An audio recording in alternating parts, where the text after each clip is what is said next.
your story a little bit of what brought you in and how things started and kind of what your perspective was throughout the process. Yeah, okay, so what brought me in here was in September. Should I be looking at that or should I be looking at you? You can look either place, doesn't Great. matter. So what brought me in here was that in September I started having really serious pain on the right side of my face. I thought it was associated with a lot of dental issues that I've already been having. I ended up going to dentists, ended up going to endodontist, and one endodontist said, hey, I'm going to refer you to a jaw guy because I believe this is a TMJ issue. I started doing research on you beforehand, and then I started seeing some things that I know me as a very analytical person would not like. I saw that it was like dry needling therapy and physical therapy, which I always associated dry needling very closely with like acupuncture. So I'm like, okay, I don't know if this is actually going to treat anything. Like, I wonder if this is a placebo. I show up, I tell you that obviously that I thought you were full of it, like that this practice wasn't going to do anything.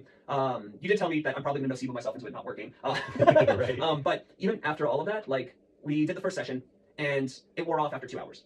And I'm like, okay, I still probably don't believe that it's working. And I was constantly taking pain medication. So that wore off after 2 hours. Second session, we had the second session, and I realized that after that, I was only taking painkillers like twice a day. So that was just ibuprofen or Advil, nothing, illegal or strong. After the third session, so previous one, I realized that I was not taking any more painkillers. And I realized that means the treatment works. Like the muscles in my face are at least relaxed, so they're not tensing up all the time. And additionally, some of the things that you've taught me in regards to like where my tongue is in a comfortable position, whether my teeth are closed or not, I feel like that's gonna have a long-term impact on making sure that I don't like add additional stress to my teeth as well, or to my jaw. Yep.